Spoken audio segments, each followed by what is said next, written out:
Kajian Ramadan, kajian ke-13, Adab membaca Al-Quran. Segala puji bagi Allah, orang yang menyembahnya pasti tunduk kepada syariatnya. Orang yang ruku dan sujud merasa takut kepada keagungannya. Orang yang bertahajud rela tidak tidur malam untuk menikmati munajat kepadanya. Dan para mujahid rela mencurahkan jiwa dan hartanya demi mendapatkan pahala darinya. Allah Subhanahu wa Ta'ala berfirman dengan firman yang tidak akan bisa diserupai oleh perkataan makhluknya. Firman-Nya diturunkan kepada nabinya yang kemudian kita baca dan kita ulang-ulang siang dan malam, yang tidak akan membosankan untuk diulang-ulang. Aku memuji Allah dengan pujian orang yang mengharap bisa sampai kepada pintunya dan tidak akan diusir darinya. Aku bersaksi bahwa tidak ada sembahan yang benar kecuali Allah yang tidak mempunyai sekutu, dengan kesaksian yang penuh ketulusan dan kemurnian ibadah kepada Allah. Aku bersaksi bahwa Muhammad adalah hamba dan utusannya yang telah menunaikan kewajiban ibadah dan terus berbekal dengannya. Semoga Allah mencurahkan rahmat dan kasih sayang kepada beliau, kepada sahabat beliau terdekat Abu Bakar yang telah membuat hati orang-orang yang membencinya penuh luka, kepada Umar yang masih terus mengukuhkan Islam, kepada Utsman yang dijemput oleh kesyahidan, kepada Ali yang telah berhasil membabat tanaman kekufuran dan mencabutnya, juga kepada keluarga dan para sahabat beliau seluruhnya sepanjang zaman. Sesungguhnya Al-Quran yang ada di tangan kita, yang kita baca, kita dengar, kita hafal, dan kita tulis adalah firman atau kalam Allah, Rob semesta alam, sembahan orang dahulu hingga orang mendatang. Al-Quran adalah tali Allah yang kuat, jalannya yang lurus, zikir penuh berkah, serta cahaya yang menerangi.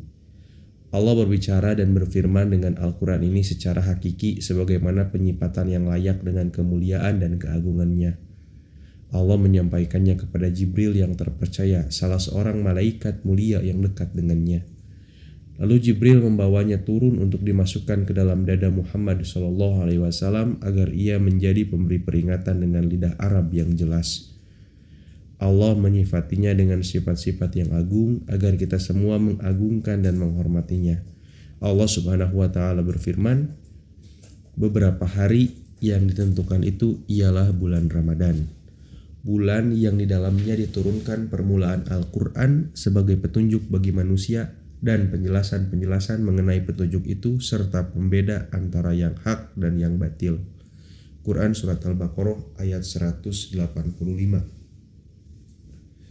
Demikianlah kisah Isa. Kami membacakannya kepada kamu sebagian dari bukti-bukti kerasulannya dan membacakan Al-Quran yang penuh hikmah. Quran Surat Ali Imran ayat 58. Hai manusia, sesungguhnya telah datang kepadamu bukti kebenaran dari Rabb-Mu, Muhammad dengan mukjizatnya, dan telah kami turunkan kepadamu cahaya yang terang benderang, yakni Al-Quran. Quran Surat An-Nisa ayat 174. Sesungguhnya telah datang kepadamu cahaya dari Allah dan kitab yang menerangkan. Dengan kitab itulah Allah menunjuki orang-orang yang mengikuti keridhoannya ke jalan keselamatan. Quran Surat Al-Ma'idah ayat 15-16. Tidaklah mungkin Al-Quran itu dibuat oleh selain Allah. Akan tetapi Al-Quran itu membenarkan kitab-kitab yang sebelumnya dan menjelaskan hukum-hukum yang telah ditetapkannya. Tidak ada keraguan di dalamnya. Diturunkan dari Rabb semesta alam. Quran Surat Yunus ayat 37. Hai manusia, sesungguhnya telah datang kepadamu pelajaran dari Rabb-Mu dan penyembuh bagi penyakit-penyakit yang berada dalam dada dan petunjuk serta rahmat bagi orang-orang yang beriman. Quran Surat Yunus ayat 57. Inilah suatu kitab yang ayat-ayatnya disusun dengan rapi serta dijelaskan secara terperinci yang diturunkan dari sisi Allah yang maha bijaksana lagi maha mengetahui. Quran Surat Hud ayat 1. Sesungguhnya kamilah yang menurunkan Al-Quran dan sesungguhnya kami benar-benar memeliharanya. Quran Surat Al-Hijr ayat 9. Sesungguhnya kami telah berikan kepadamu 7 ayat yang dibaca berulang-ulang dan Al-Quran yang agung. Janganlah sekali-kali kamu menunjukkan pandanganmu kepada kenikmatan hidup yang telah kami berikan kepada beberapa golongan di antara mereka atau orang-orang kafir itu. Dan janganlah kamu bersedih hati terhadap mereka dan berendah dirilah kamu terhadap orang-orang yang beriman. Quran Surat Al-Hijr ayat 87-88. Sesungguhnya Al-Quran ini memberikan petunjuk kepada jalan yang lebih lurus dan memberi kabar gembira kepada orang-orang mukmin yang mengerjakan amal soleh bahwa bagi mereka ada pahala yang besar. Dan sesungguhnya orang-orang yang tidak beriman kepada kehidupan akhirat, kami sediakan bagi mereka azab yang pedih. Quran Surat Al-Isra ayat 9-10. Kami turunkan dari Al-Quran suatu yang menjadi penawar dan rahmat bagi orang-orang yang beriman, dan Al-Quran itu tidaklah menambah kepada orang-orang yang zalim selain kerugian. Quran Surat Al-Isra ayat 82. Katakanlah, sesungguhnya jika manusia dan jin berkumpul untuk membuat yang serupa Al-Quran ini, niscaya mereka tidak akan dapat membuat yang serupa dengan dia, sekalipun sebagian mereka menjadi pembantu bagi sebagian yang lain. Quran Surat Al-Isra ayat 88. Kami tidak menurunkan Al-Quran ini kepadamu agar kamu menjadi susah, tetapi sebagai peringatan bagi orang yang takut kepada Allah, yaitu diturunkan dari Allah yang menciptakan bumi dan langit yang sangat tinggi. Quran Surat Toha ayat 2-4. Maha suci Allah yang telah menurunkan Al-Furqan atau Al-Quran kepada hambanya agar dia menjadi pemberi peringatan kepada seluruh alam. Quran Surat Al-Furqan ayat 1. Sesungguhnya Al-Quran ini benar-benar diturunkan oleh Rob semesta alam. Dia dibawa turun oleh Ar-Ruhul Amin ke dalam hatimu Muhammad agar kamu menjadi salah seorang di antara orang-orang yang memberi peringatan dengan bahasa Arab yang jelas. Sesungguhnya Al-Quran itu benar-benar tersebut dalam kitab-kitab orang yang dahulu. Dan apakah tidak cukup menjadi bukti bagi mereka bahwa para ulama Bani Israel mengetahuinya? Quran Surat Asy-Syu'ara ayat 192-197. Al-Quran itu bukanlah dibawa turun oleh setan-setan. Tidaklah patut mereka membawa turun Al-Quran itu, dan mereka pun tidak akan kuasa. Quran Surat Asy-Syu'ara ayat 210-211. Sebenarnya Al-Quran itu adalah ayat-ayat yang nyata di dalam dada orang-orang yang diberi ilmu. Tidak ada yang mengingkari ayat-ayat kami kecuali orang-orang yang zalim. Quran Surat Al-Ankabut ayat 49. Dan kami tidak mengajarkan syair kepadanya Muhammad, dan bersyair itu tidaklah layak baginya. Al-Quran itu tidak lain hanyalah pelajaran dan kitab yang memberi penerangan, supaya dia Muhammad memberi peringatan kepada orang-orang yang hidup hatinya, dan supaya pastilah ketetapan azab terhadap orang-orang kafir. Quran Surat Yasin ayat 69-70. Ini adalah sebuah kitab yang kami turunkan kepadamu penuh dengan berkah supaya mereka memperhatikan ayat-ayatnya dan supaya mendapat pelajaran orang-orang yang mempunyai pikiran. Quran Surat Shad ayat 29. Katakanlah, berita itu adalah berita yang besar. Quran Surat Shad ayat 67. Allah tentu menurunkan perkataan yang paling baik, yaitu Al-Quran yang serupa mutu ayat-ayatnya lagi berulang-ulang. Gemetar karenanya kulit orang-orang yang takut kepada Robnya, kemudian menjadi tenang kulit dan hati mereka di waktu mengingat Allah. Itulah petunjuk Allah, dengan kitab itu dia menunjuki siapa yang dia kehendaki. Quran Surat Az-Zumar ayat 23. Sesungguhnya orang-orang yang mengingkari Al-Quran ketika Al-Quran itu datang kepada mereka itu pasti akan celaka. Dan sesungguhnya Al-Quran itu adalah kitab yang mulia, yang tidak datang kepadanya kebatilan baik dari depan maupun dari belakangnya, yang diturunkan dari Rob yang maha bijaksana lagi maha terpuji. Quran Surat Fussilat ayat 41-42. Demikianlah kami wahyukan kepadamu wahyu Al-Quran dengan perintah kami. Sebelumnya kamu tidaklah mengetahui apakah Alkitab Al-Quran dan tidak pula mengetahui apakah iman itu. Tetapi kami menjadikan Al-Quran itu cahaya yang kami tunjuki dengannya siapa yang kami kehendaki di antara hamba-hamba kami. Sesungguhnya kamu benar-benar memberi petunjuk kepada jalan yang lurus. Quran Surat Asy-Syu'ara ayat 52.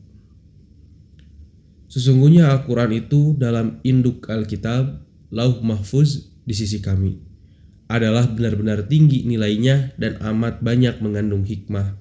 Quran Surat Az-Zukhruf ayat 4.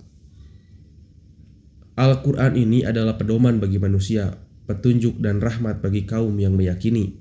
Quran Surat Al-Jasiyah ayat 20. Qaf, demi Al-Quran yang sangat mulia. Quran Surat Qaf ayat 1.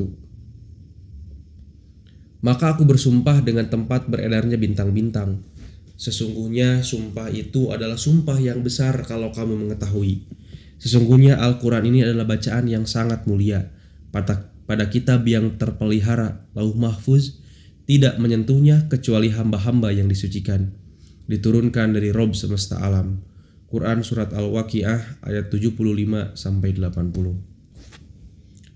Kalau sekiranya kami menurunkan Al-Quran ini kepada sebuah gunung, pasti kamu akan melihatnya tunduk terpecah belah disebabkan takut kepada Allah.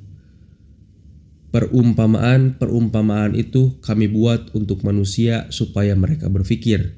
Quran Surat Al-Hasyr ayat 21. Sesungguhnya kami telah mendengarkan Al-Quran yang menakjubkan, yang memberi petunjuk kepada jalan yang benar.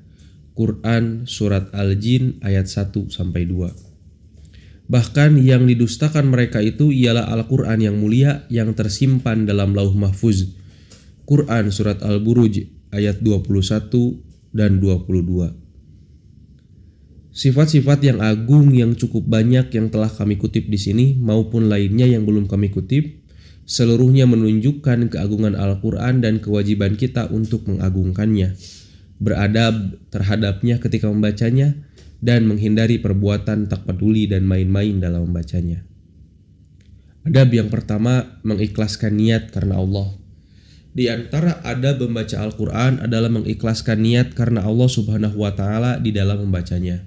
Sebab membaca Al-Quran merupakan bagian dari bentuk ibadah yang sangat agung. Sebagaimana yang telah kami jelaskan mengenai keutamaan Al-Quran, Allah Subhanahu wa Ta'ala berfirman, "Maka sembahlah Allah dengan memurnikan ibadah kepadanya meskipun orang-orang kafir tidak menyukainya." Quran Surat Ghafir ayat 14. Sesungguhnya kami menurunkan kepadamu kitab Al-Quran dengan membawa kebenaran, maka sembahlah Allah dengan memurnikan ketaatan kepadanya. Quran Surat Az-Zumar ayat 2. Padahal mereka tidak disuruh kecuali supaya menyembah Allah dengan memurnikan ketaatan kepadanya dalam menjalankan agama dengan lurus, dan supaya mereka mendirikan sholat dan menunaikan zakat, dan yang demikian itulah agama yang lurus. Quran Surat Al-Bayyinah ayat 5. Nabi SAW bersabda, "Bacalah Al-Quran dan carilah wajah Allah atau keridoannya azza wa jalla dalam membacanya. Sebelum datang suatu kaum yang membacakan Al-Quran seperti orang yang sedang mengadakan undian. Mereka mengharapkan hasil yang cepat atau imbalan duniawi dan tidak mengharapkan hasil yang lambat, yaitu pahala ukhrawi." Hadis riwayat Imam Ahmad. Kedua, membaca dengan penghayatan. Adab membaca Al-Quran yang lainnya adalah membacanya dengan kehadiran kalbu, merenungi apa yang dibaca, memahami makna-maknanya, disertai kekhusyuan hati ketika membacanya, serta merasakan bahwa sedang bercakap dengannya melalui Al-Quran ini, karena Al-Quran adalah kalam atau firman Allah Subhanahu wa Ta'ala. Ketiga, membaca dalam keadaan suci. Adab lainnya adalah hendaklah membacanya dalam keadaan suci dari hadas, karena hal ini merupakan bagian dari pengagungan terhadap firman Allah Subhanahu wa Ta'ala. Jangan membaca Al-Quran ketika dalam keadaan junub kecuali setelah mandi, jika memungkinkan untuk itu, atau dengan bertayamum jika hal itu tidak memungkinkan, umpamanya karena sakit atau memang tidak ada air. Akan tetapi orang yang dalam keadaan junub pun bisa selalu menyebut nama Allah dan berdoa kepadanya dengan doa yang sejalan dengan Al-Quran. asalkan ia tidak menyengaja bahwa yang dibacanya adalah ayat-ayat Al-Quran. Contohnya adalah mengucapkan La ilaha illa anta subhanaka inni kuntu minadz zalimin. Tiada sembahan yang benar kecuali hanya Engkau, Maha suci Engkau, sungguh aku ini termasuk orang-orang yang zalim. Atau doa Rabbana la tuzigh qulubana ba'da iz hadaitana wa hab lana min ladunka rahmah innaka antal wahhab. Ya Rabb kami, janganlah Engkau jadikan hati kami condong kepada kesesatan sesudah Engkau beri petunjuk kepada kami, dan karuniakanlah kepada kami rahmat dari sisimu, sesungguhnya Engkau Maha Pemberi. Keempat, tidak membaca di tempat yang kotor atau di perkumpulan yang tidak bisa dia mendengarkan. Adab lainnya adalah jangan sampai membaca Al-Quran di tempat-tempat yang kotor atau di tempat perkumpulan orang di mana mereka tidak bisa diam untuk mendengarkannya. Sebab membaca Al-Quran dalam keadaan seperti ini merupakan penghinaan terhadap Al-Quran itu sendiri. Juga tidak boleh membaca Al-Quran di tempat buang air dan semisalnya yang memang disiapkan untuk kencing atau berak. Karena tempat seperti itu sama sekali tidak layak untuk membaca Al-Quran. Kelima, membaca ta'awuz. Hendaklah membaca ta'awuz, yaitu memohon perlindungan kepada Allah dari godaan setan yang terkutuk ketika hendak membaca Al-Quran.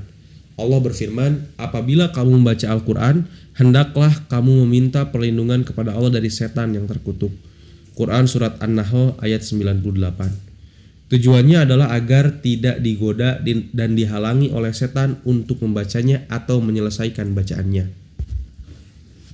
Adapun berkenaan dengan bacaan basmalah, jika dalam membacanya diawali dari tengah-tengah surat, maka tidak perlu membaca basmalah, dan jika dimulai dari awal surat, maka hendaklah membaca basmalah. Kecuali pada awal surat At-Taubah yang pada bagian permulaannya tidak menggunakan basmalah. Sebab para sahabat radhiyallahu anhum mendapatkan persoalan ketika menulis mushaf. Apakah surat At-Taubah itu merupakan surat tersendiri ataukah kelanjutan dari surat Al-Anfal? Akhirnya mereka memisahkan antara kedua surat ini tanpa menuliskan basmalah. Ijtihad ini sejalan dengan kenyataan. Sebab jika basmalah itu turun pada bagian awalnya, maka ia tetap akan terpisah dengan pemeliharaan dari Allah Subhanahu wa taala. Berdasarkan firman Allah Subhanahu wa taala, sesungguhnya kamilah yang menurunkan Al-Quran dan sesungguhnya kami benar-benar memeliharanya. Quran Surat Al-Hijr ayat 9. Keenam, memperindah suara. Adab lainnya adalah memperindah suara ketika membaca dan melantunkan Al-Quran serta menyenandungkannya. Dalam kitab Shahihain disebutkan hadis dari Abu Hurairah radhiyallahu anhu bahwa Nabi Shallallahu alaihi wasallam bersabda, Allah tidak pernah mendengarkan sesuatu sebagaimana mendengarkan seorang nabi bersuara merdu yang sedang menyenandungkan Al-Quran dengan suara yang keras. Dalam kitab Shahihain juga disebutkan hadis dari Jubair bin Mut'im radhiyallahu anhu bahwa ia berkata, Aku telah mendengar Rasulullah Shallallahu alaihi wasallam membaca surat At-Tur dalam sholat maghrib, dan aku tidak pernah mendengar seorang pun yang lebih bagus suaranya atau bacaannya dari beliau Shallallahu alaihi wasallam. Akan tetapi, jika di sekitar orang yang sedang membaca Al-Quran itu ada orang yang bisa terganggu bila ia membacanya dengan keras, seperti ada orang yang sedang tidur atau sedang sholat dan semisalnya, maka ia tidak boleh mengeraskan bacaannya sampai menyebabkan orang lain terganggu. Sebab Nabi Shallallahu alaihi wasallam pernah menemui para sahabat radhiyallahu anhum ketika mereka sedang mengerjakan sholat dan mereka mengeraskan bacaan Al-Quran. Nabi Shallallahu alaihi wasallam kemudian bersabda, sesungguhnya orang yang sedang mengerjakan sholat itu sedang bermunajat kepada Robnya.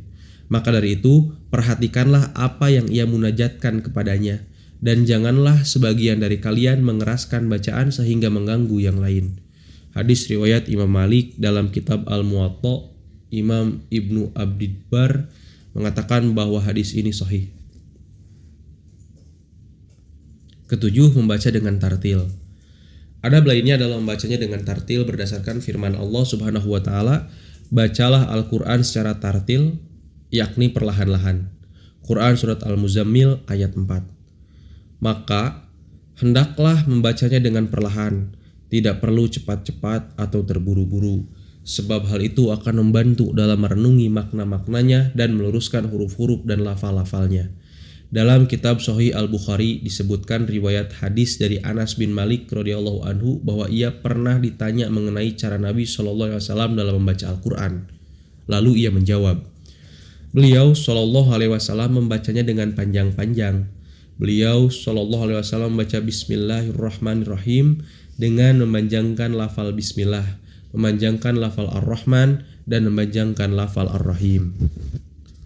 Ummu Salamah radhiyallahu anha pernah ditanya mengenai cara Nabi SAW dalam membaca Al-Quran. Lalu ia menjawab, beliau SAW memenggal bacaan seayat demi seayat.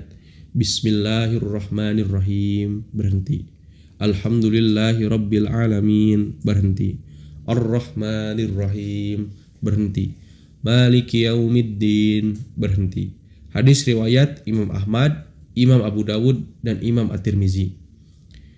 Ibnu Mas'ud radhiyallahu anhu mengatakan, janganlah membacanya seperti menghamburkan pasir dan jangan membacanya dengan cepat seperti memotong rambut.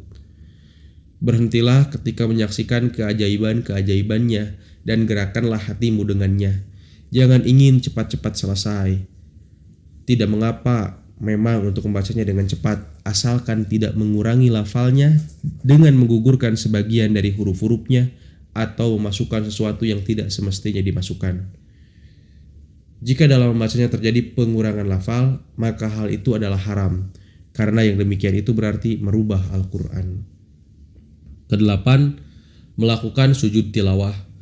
Ada pembaca Al-Quran yang lainnya adalah melakukan sujud jika bertemu dengan ayat sajdah dan dilakukan dalam keadaan berwudu.